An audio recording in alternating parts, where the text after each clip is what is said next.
We are just 19 days away from Texas Tech men's basketball, and the Back to 12 podcast channel here on YouTube is your one-stop shop for everything Texas Tech athletics. So be sure to hit that subscribe button to stay in the know on Texas Tech athletics all year long, right here on YouTube on the Back to 12 podcast channel. All right.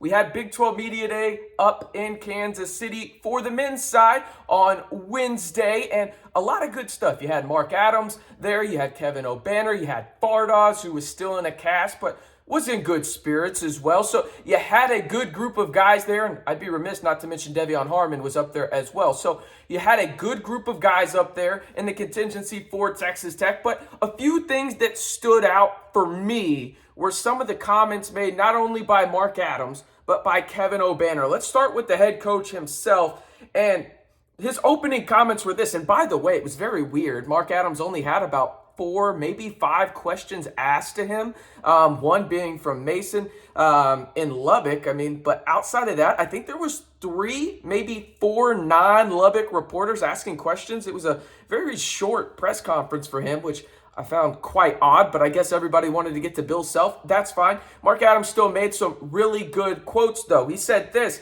He said he thinks that the Red Raiders will be a better shooting, ball handling, and efficient team offensively this season. He pointed out Steve Green and Al Pinkins coming back to the Texas Tech staff. Well, Al is coming back. Steve Green obviously coming from South Plains, the coach that's won numerous national titles there at the junior college level. But one quote that really stood out for me was one player, and I didn't know what to think of him, right? You think about it, and we'll just say the name. It's Elijah Fisher. I didn't know what to think of him. I think he's a very good player. Obviously, the first 5-star recruit, unanimous 5-star recruit from all the recruiting services out there, right? And you think about what Elijah Fisher is coming into. He's the youngest player on this team, on a very young team, we might add, right? You think about it. You've got 7 underclassmen on this team. It's very rare for Texas Tech to have that. When you think Texas Tech basketball these past few years, you think of older guys, but Elijah Fisher's right there, right?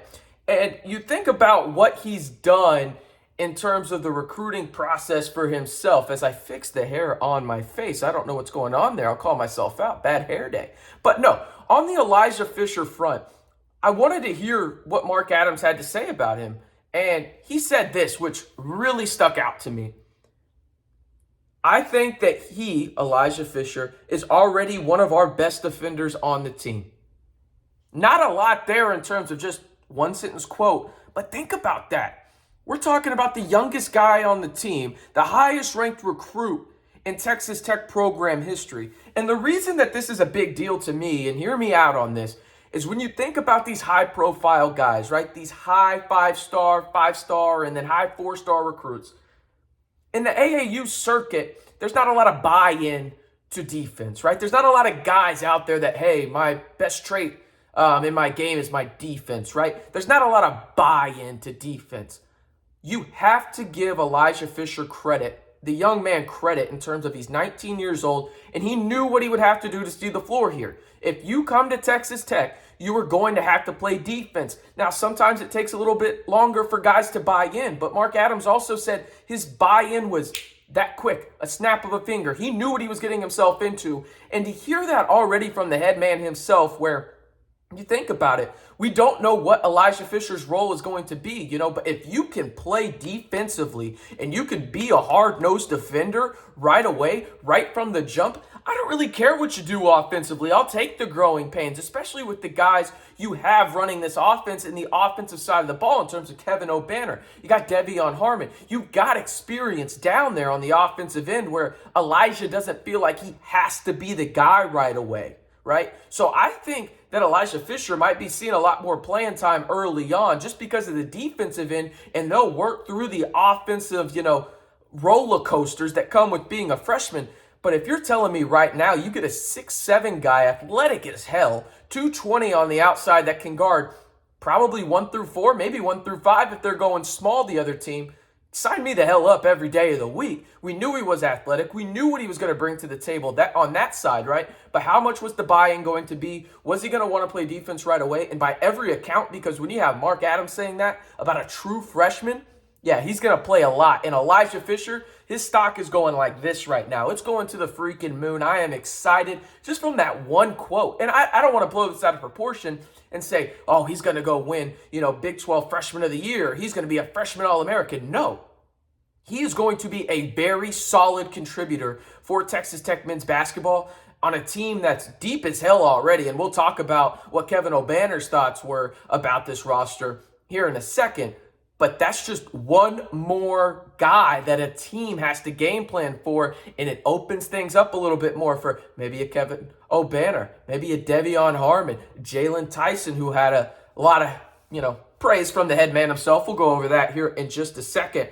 But Mark Adams did say this on the Big 12. There's no easy nights in the Big 12. The journey around Texas, playing the other three Texas schools, is not going to be fun. He was asked about how every Big 12 team in the state of Texas is currently in the AP Top 25 poll, which I didn't realize until that question was asked, but that's a pretty cool little nugget right there. He also had this to say about Jalen Tyson.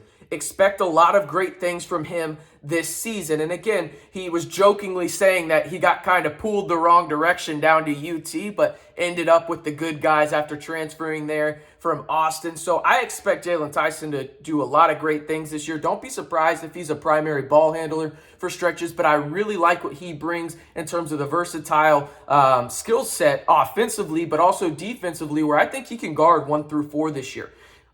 This is also a big thing that Mark Adams said, and I'm sure some of y'all are watching this video for this update about Fardaws. We hope to have him back by the start of conference play. That is big for the Red Raiders as, again, you think about it, you could have a three-headed monster there at the 5 position in Kevin Obanor, Daniel Bacho, and Fardaws, okay? There's not many teams in the Big 12, let alone America, that can, really duplicate that. I mean, we're talking about 3 guys that could be starters on virtually any team across America. And I'm including Daniel Bacho in that because, again, I'll do a preview of the team here in a week or so, but Daniel Bacho is going to be one of those guys that I am watching with eager eyes early on because I think he could take a substantial step forward for the Red Raiders. We had Kevin Obanor, which was kind of cool, talk to Fran Fraschilla as well as another member of the ESPN Big 12 crew. And he said this, Kevin Obanor did, on what the Red Raiders will look like this year. He said, this might be my favorite team and we just started. I'm really excited. He also mentioned Fardaws and the impact that him and, Fardaws could have together. And he says he's going to make an impact on the game a lot. We are going to be fighting for those boards 24/7. I thought that was really cool. And then the last thing that kind of stood out from Kevin Obanor in all of this is what it's like to play for Mark Adams. And he mentioned, going through those growing pains of going from the Ohio Valley Conference at Oral Roberts to Texas Tech last year, and really the confidence ebbs and flows, but then sustaining it, Mark Adams helping him with that. But he said this about Mark Adams and playing for him. It's different. It's good. He pushes and challenges you. He makes me believe in myself when I might doubt. Okay, so just a lot of interesting nuggets here, but the overall arching theme, the thing that stood out, there's 2 things that stood out for me in this video.